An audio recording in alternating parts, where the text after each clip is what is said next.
แค่นั้นแหละรวยก็รวยไปตายนั่นแหละทุกข์ก็ทุกข์ไปตายนั่นแหละแต่ทิ้งเสมอกันคือกินข้าวซ้ำตายพอกันคนรวยกับป่วยคนทุกข์กับป่วยคนจนบ่มีทรัพย์สินเงินทองอย่างอื่นๆกับป่วยรวยกับป่วยนะแต่ว่าความทุกข์มันมีเสมอกันหมายถึงทุกข์โดยภายในทุกข์ใจทุกภาวะตัณหาคือความอยากอุปาทานคือความหยุดตกเป็นทางอารมณ์ภิกษุสามนี่ก็แค่นั้นแหละไปเป็นยังก็เป็นแค่นั้นแหละเบิ่งปุ่นภูเขาเจ้าใหญ่ๆมาแล้วเผาถิ่มมาหลายครั้งแล้วเนาะยังสั้นได้ล่ะสามบทันมีภาระเจ้าภาระมาใส่แต่ภาระปัญจขันธาภาราหาเวปัญจขันธานี่ตาร่างกายของเจ้าของกันหนักเพราะแห้งแล้วดิต้องเลี้ยงเพราะแห้งแล้วยังสิไปเอาร่างกายผู้อื่นมาเลี้ยงอีกบ่ใช่ว่าล่ะนี่แหละภาระหรือภาราหาเวปัญจขันธาขันธ์ทั้งห้าเป็นของนักเป็นสั้นเราบอกเด็ดขาดโลดพวกมันออกไปก็ไปหากินนั่นแหละแล้วก็ไปเครียดไปสั่งกันไปดีใจไปเสียใจไปพอใจไปบ่พอใจพบเกิดพุบพับนั่นมีโอกาสแล้วทิมทุกอย่างจากบอก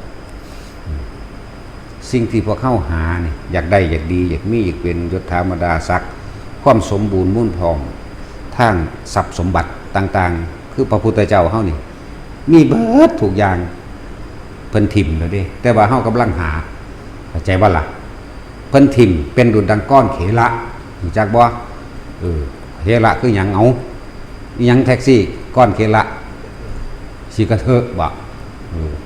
กูว่าขี้ดังเด้กูว่านั่นแล้วแต่เฮาก็ไปหาแนวจังสั่นมั้ยมันธรรมดาบ่ที่เบิ่งเพิ่นเมียเพิ่น 74,001 คนนั่งพิมพ์ผ้าเป็นใหญ่กุมูตัวน่ะเพิ่นยังถิ่มได้กษัตริย์อีกลบเก่งอีกสัตตุศาสตร์16อย่างพร้อมเบิดทุกอย่างหมายถึงความรู้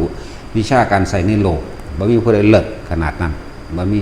สัตตุศาสตร์16คิดได้ว่าเขาเจ้าสร้างไฟฟ้าบ่เป็นสมัยนั้นก็ดีเป็นเด้เป็นทางบ่สร้างจักบ่ล่ะมันมีอยู่ในหั่นก็สั่นเพิ่นจักว่าอนุนั้นอนุนี่ปรมาณูหรือเกี่ยวกับธาตุต่างๆน่ะเพิ่นจักเบิดเด้อเพิ่นบ่เฮ็ดนั่นแหละสิ่งที่พวกเข้ากำลังหาอยู่นั่นน่ะความดำความด้วยความดีความมีความเป็นดีหมายถึงผู้อื่นย่องว่าดีเด้ดีเอาหน้าจักว่าล่ะเป็นลักษณะนั้นเด้บ่แม่นดีจริงๆถ้าดีจริงๆมันจะทิ้งทุกอย่างเป็นจังซั่นดีจริงๆมันจะทำเพื่อผู้อื่นนี่ดีจริงๆดีแบบบริสุทธิ์ไร้มลทินเลยบ่มีความอยากได้อยากเป็นหยังปนอยู่ในหั่นแหละ